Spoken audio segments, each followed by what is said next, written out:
Power star Pawan Kalyan ఇప్పుడున్న చాలా మంది హీరోయిన్స్ తో సినిమాలు చేశారు. కాజల్, సమంత, శృతి హాసన్, తమన్నా, కీర్తి సురేష్, కీర్తిరెడ్డి, ఇలియానా, శ్రేయ, మీరా జాస్మిన్ ఇలా చాలా మంది కథానాయకులతో ఆడిపాడారు. సీనియర్లలో దేవయాని, రాశి, రేణు దేశాయ్, అమీషా పటేల్ వంటి హీరోయిన్స్ కూడా ఉన్నారు. వీరిలో చాలా మంది ఫేడ్ అవుట్ అయ్యారు.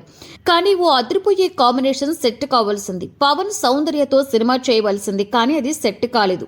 సౌందర్య పవన్ కాంబినేషన్ లో సినిమా ఓకే అనుకున్నారు, కానీ పవనే నో చెప్పారట. మరి ఆ సినిమా ఏమిటి అనేది చూస్తే అది సుస్వాగతం. ఈ మూవీకి భీమినేని శ్రీనివాసరావు దర్శకుడు. ఇందులో దేవయాని హీరోయిన్ గా నటించింది. ఈ సినిమా అప్పట్లో పెద్ద hit. Pawan back to back హిట్లు అందుకోవడానికి బీజం వేసిన సినిమా అదే. ఆ తర్వాత వరుసగా ఆయన విజయాలను అందుకున్నారు. తిరుగులేని స్టార్డంతో పాటుగా పవర్ స్టార్ అనే ట్యాగ్ ని కూడా సొంతం చేసుకున్నారు. అయితే సుస్వాగతం సినిమాకి మొదట అనుకున్న హీరోయిన్ సౌందర్యే అట. పవన్ కి జోడీగా సౌందర్య అయితే బాగా సెట్ అవుతుందని, సినిమా అద్దిరిపోతుందని, సౌందర్య యాక్టింగ్ కి పవన్ స్టైల్, ఆయన మార్క్, ఇన్నోసెన్సీ యాడ్ అయితే సినిమా వేరే లెవెల్లో ఉంటుందని భావించారు. కానీ పవన్ కళ్యాణ్ రిజెక్ట్ చేశారట. సౌందర్య అద్భుతమైన నటి. పవన్ అప్పుడప్పుడే హీరోగా ఎదుగుతున్నారు.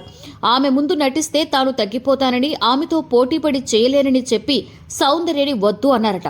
సౌందర్యతో సమానంగా తాను చేయలేను అని స్పష్టం చేశారట. ఎంత చెప్పినా కూడా వినలేదట. దీంతో చేసేదేమీ లేక ఆమెను తప్పించి దేవయానిని తీసుకొచ్చారు. దేవయాని తెలుగు ఆడియన్స్ కి తెలుసు, కానీ అంతగా ఇమేజ్ లేదు. దీంతో పవన్ డామినేషన్ పనిచేసింది. సినిమా పెద్ద హిట్ అయింది. అయితే సౌందర్య చేస్తే మాత్రం సినిమా ఫలితం మరో స్థాయిలో ఉండేదని చెప్పడంలో అతిశయోక్తి లేదు. ఇలా ఒక అద్భుతమైన కాంబినేషన్ మిస్ అయింది. ఈ అరుదైన కాంబోలో సినిమా పవర్ స్టార్ ఫ్యాన్స్ ఎప్పుడు చూసుకున్నా కూడా మంచి పీస్ లా ఉండేదని, స్పెషల్ గా నిలిచేదని చెప్పడంలో అతిశయోక్తి లేదు. ఇక రాజకీయాల్లోకి వెళ్లిన పవన్ ఇప్పుడు ఏపీలో ఎమ్మెల్యేగా గెలిచి డిప్యూటీ సీఎం అయ్యారు.